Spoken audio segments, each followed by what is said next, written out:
No, that's not who I'm supposed to be. From Tibet. Do you like my kid? I do. No. Not really. Let me give you a clue. Are you supposed to be? Do you dig my gear, man? Jimi Hendrix, John Travolta. No. Look, does this outfit, getting better, Tom Jones. does this outfit convey gravitas, credibility, authority? No. Thank you. Yes. Do I look presidential? No. It's Saudi. Oh. No, you're right. I don't think you're right. But listen, guess what? You have got your president back! Ooh, Yes! hey. Yes!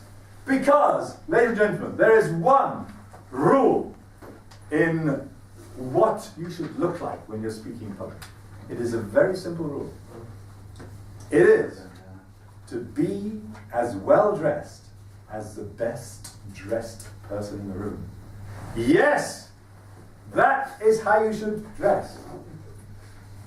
Now, there is one exception to this rule, and that is if you're going to use your dress as a prop.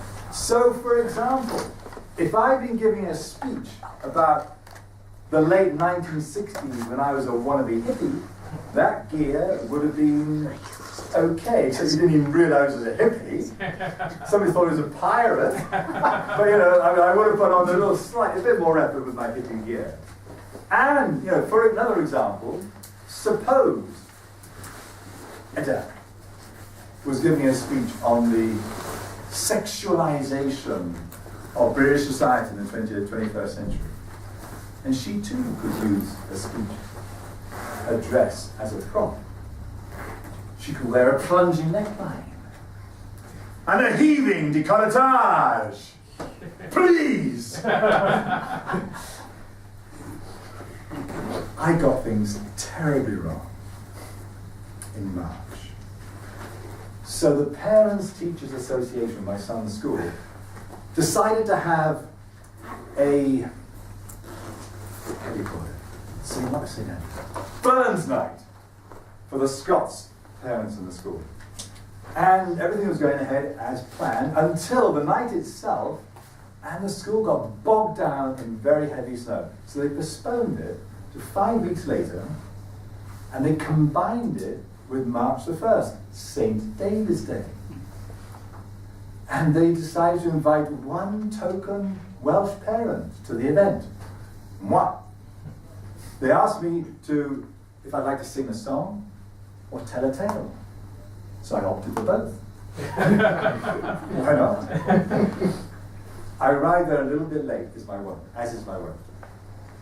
And I arrived there and I saw this hall full of very stern, dour-faced Scotsmen and Scots women in their evening dress, and men in their dinner jackets and kilts, bow ties, and I was dressed in a pair of slacks and a blazer. In fact, to be precise, this pair of slacks and this blazer.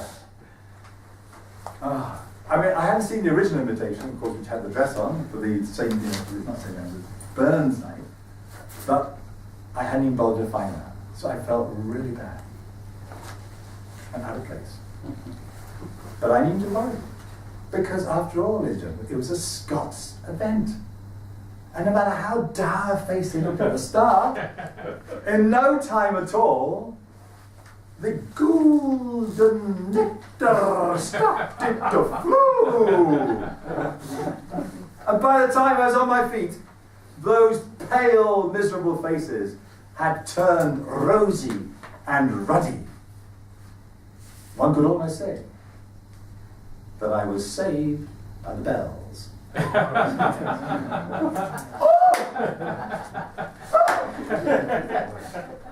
So, ladies and gentlemen, remember that rule. When you're thinking about what you should wear to speak in public, be as well dressed as the best dressed person in the room. Look the part. Get on the front foot. Be well dressed. And if the situation demands it, if the situation is appropriate, you can always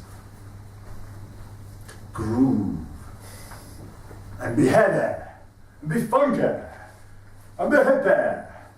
Like the flower children, like the beautiful people, like those cool cats and chicks, one of whom, ladies and gentlemen, is none other than our Toastmaster for this evening, Mr. Stephen Turner!